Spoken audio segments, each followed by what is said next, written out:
आज से लगभग 6,500 साल पहले अपने पुरखों का तर्पण करने के लिए संकल्पबद्ध भगीरथ गंगा को स्वर्ग से पृथ्वी पर लाए थे। इस अनूठी उपलब्धि के बाद भगीरथ प्रयत्न नया मुहावरा बना और गंगा को भागीरथी कहा जाने लगा। कुछ इसी तरह असंभव सा लगता संकल्प संभव कर दिखाया था वीर छत्रसाल ने। बुंदेलखंड को आजाद कराने का, अपने माता पिता का अधूरा सपना पूरा करना और मुगलों से अपने माता पिता की मौत का बदला लेना। भगीरथ ने अपना पूरा जीवन लगाया और छत्रसाल ने 16 साल की उम्र से अपने जीवन की अंतिम सांस तक 82 वर्ष के कुल जीवन और 44 साल के शासनकाल में 52 युद्ध लड़े। मध्यकालीन भारत में विदेशी आक्रमणकारियों से लगातार संघर्ष करने वालों में छत्रपति शिवाजी, महाराणा प्रताप और बुंदेल केसरी छत्रसाल के नाम विशेष रूप से उल्लेखनीय हैं। महाराजा छत्रसाल बुंदेला के जीवन में शत्रु और संघर्ष का बोलबाला रहा। शून्य से शुरुआत करने वाले छत्रसाल के जीवन का इतिहास कुछ ऐसे लिखा गया। छत्ता तेरे राज में धरती धक धक होए, जित जित घोड़ा मुख करे उत उत फत्ते होए। सिर्फ रण और शस्त्र ही नहीं, छत्रसाल कलम के भी सिपाही थे। शौर्य और सृजन के बेमिसाल गठबंधन राजा छत्रसाल की कहानी को लेकर आज मन के मौसम यूट्यूब चैनल में शामिल हो रही हैं वरिष्ठ लेखिका डॉक्टर उषा सक्सेना। उषा जी, बहुत स्वागत है आपका। नमस्कार। नमस्कार नीलम जी।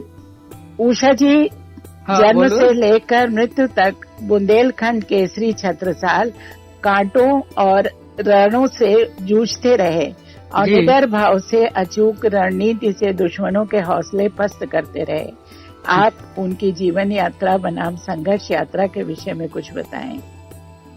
कुछ पुष्प कांटों से हृदय शरीर बिंदवा कर भी जब कानन को सुरभित करते हैं और देवताओं के मस्तक पर सुशोभित होते हैं।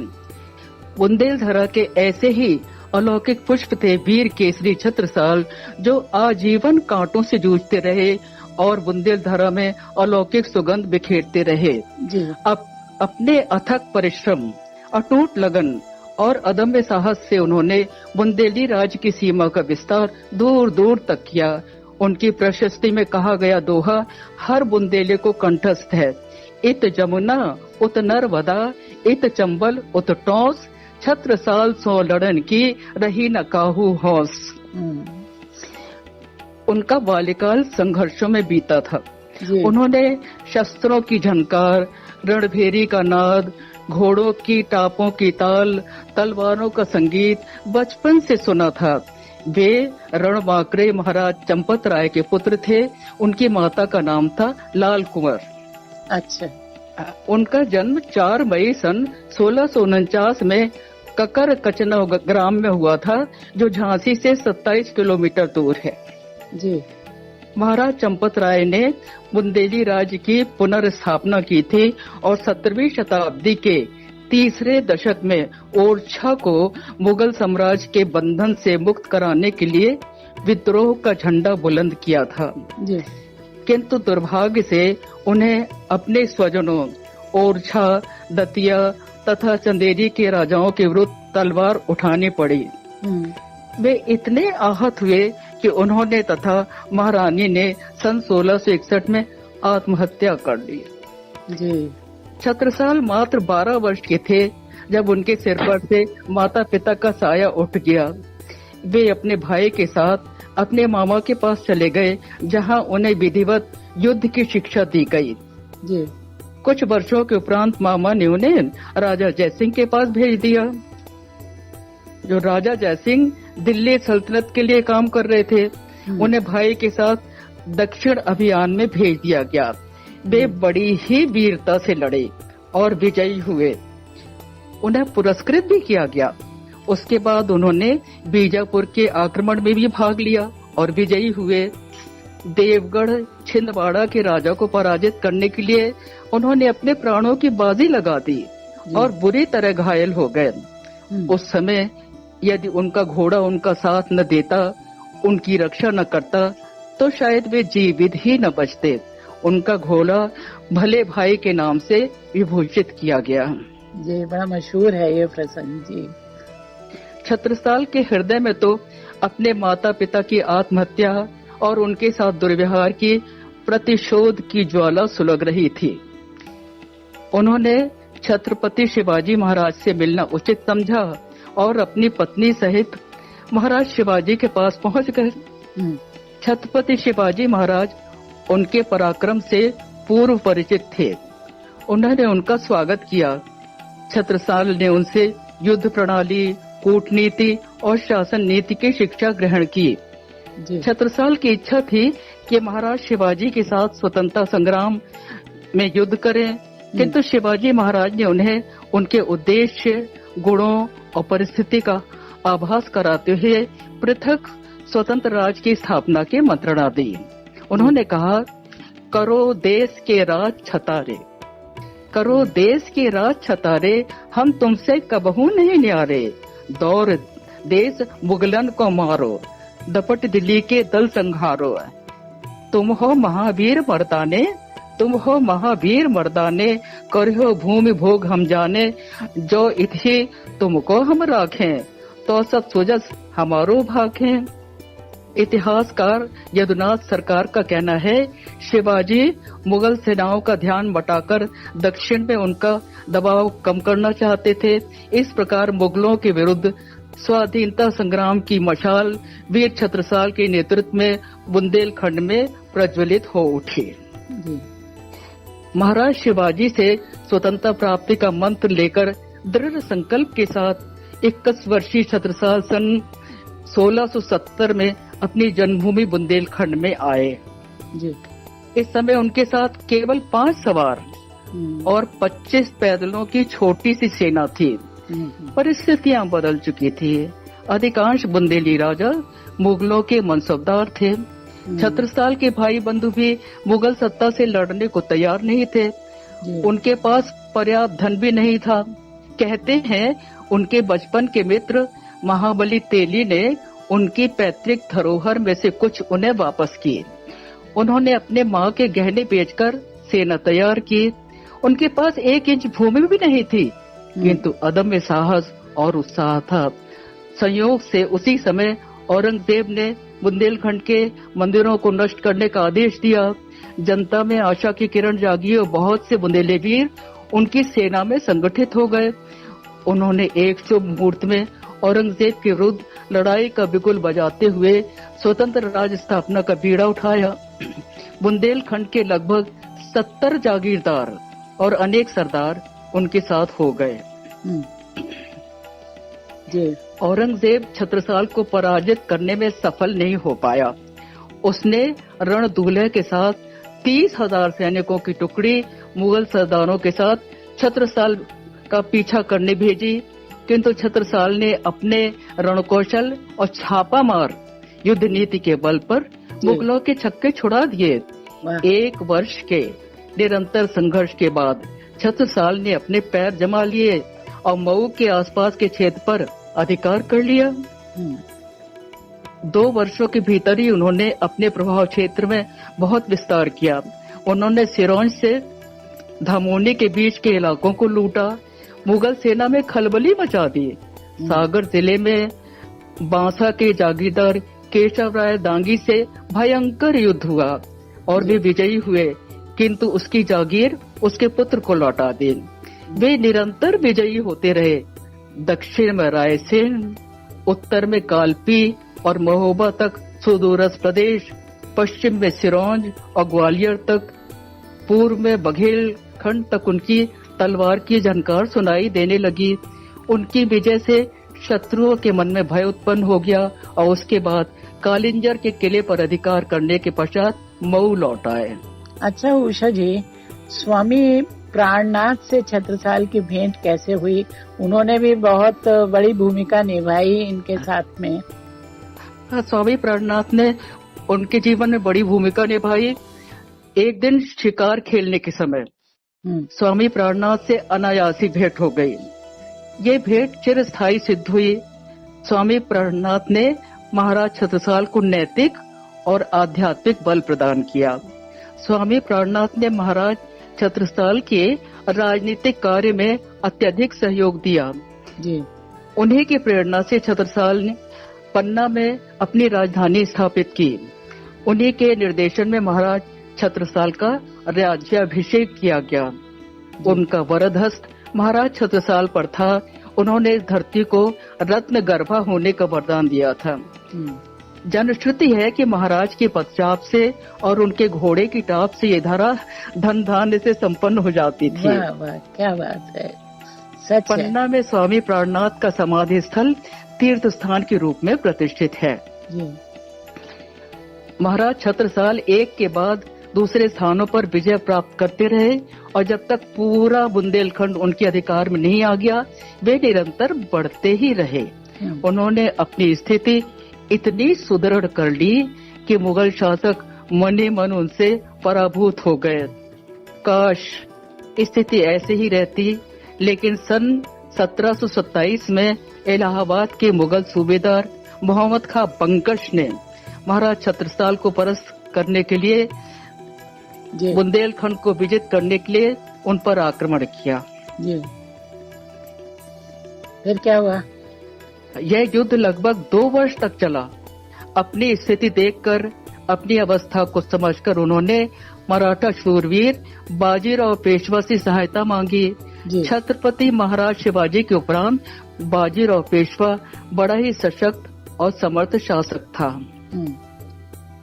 उन्होंने बाजीराव पेशवा को सहायता के लिए पत्र लिखा और ये दोहा लिखा, जो गति भई गजेंद्र की, जो गति भई गजेंद्र की, सो गति पहुंची आए, बाजी जात बुंदेल की, बाजी जात बुंदेल की, राखो बाजी राय। अच्छा जी। पत्र पाकर एक बड़ी सेना लेकर बाजीराव पेशवा बुंदेलखंड आए। उन्होंने बंगश को परास्त करके बुंदेलखंड की स्वाधीनता की सुरक्षा की।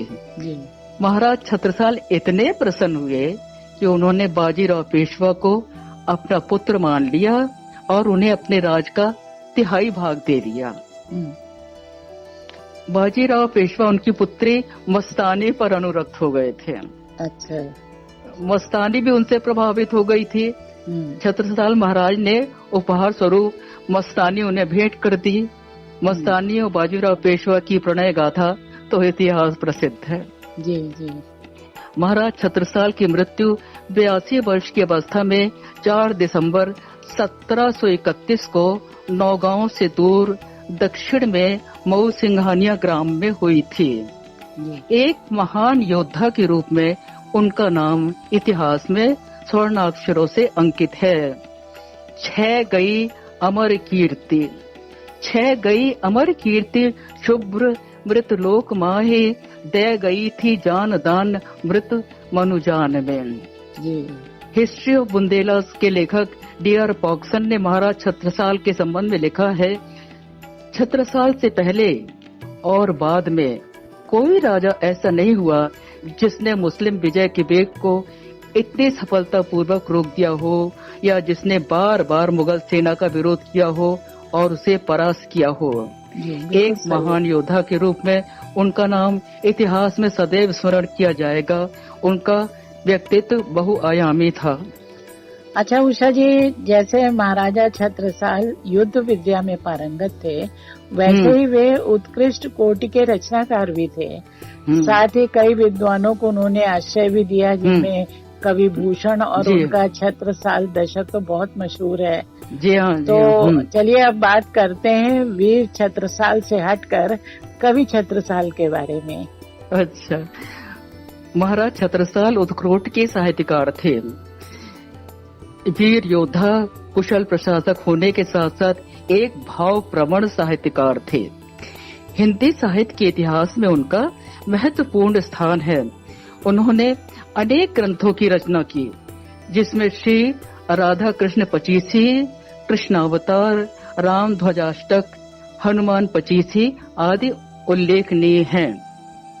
मिश्रबंधु विनोद में महाराज छत्रसाल के राज विनोद और गीतों का संग्रह 2 ग्रंथों का उल्लेख मिलता है। श्री वियोगी हरि ने छत्रसाल ग्रंथावली संपादित की, जिसमें उनके अनेक ग्रंथों का उल्लेख है।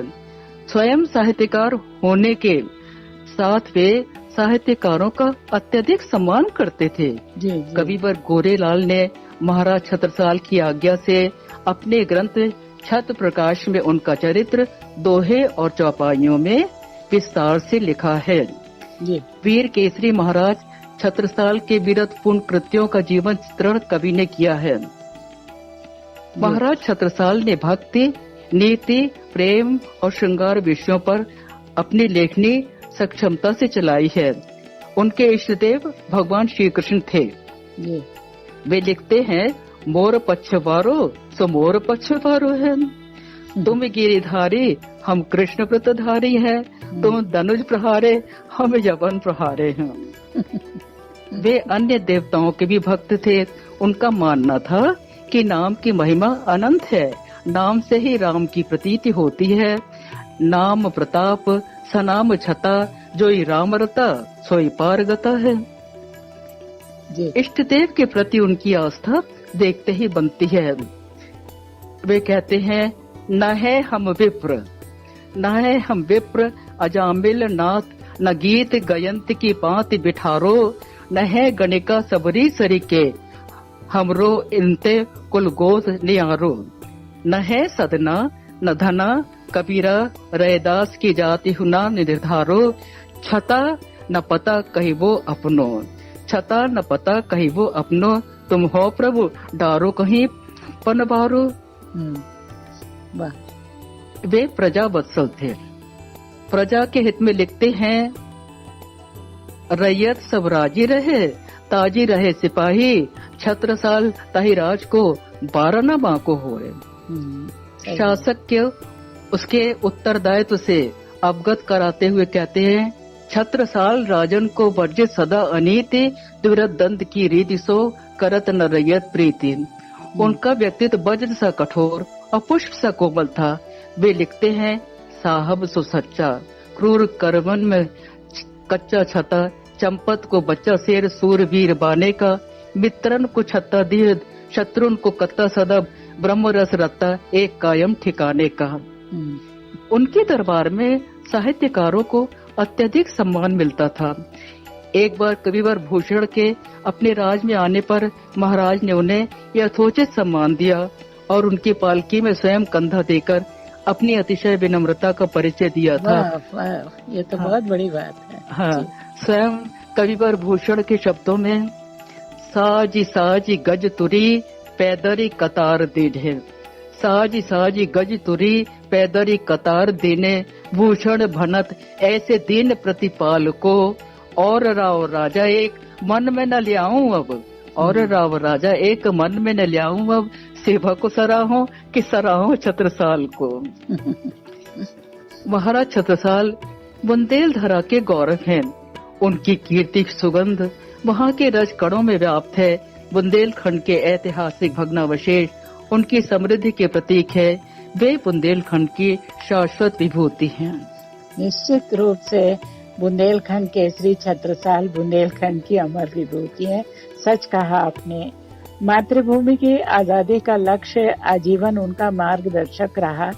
कीर्तिमान अनेक बनाए, पर उनके जश्न के लिए वो कभी रुके नहीं, थमे नहीं। तभी फर्श से अर्श तक की कीर्ति और उपलब्धियां उनकी राह में बिछती चली गईं। समय से भी तेज गति थी महाराजा छत्रसाल की। उनकी संघर्ष गाथा आज भी मार्गदर्शक है हमारी नई पीढ़ी के लिए। उषा जी, बहुत धन्यवाद। बड़े शोधपूर्ण ढंग से आपने बुंदेलखंड केसरी छत्रसाल की कहानी सुनाई। बहुत आभार। नमस्कार नीरज जी, धन्यवाद। नमस्कार।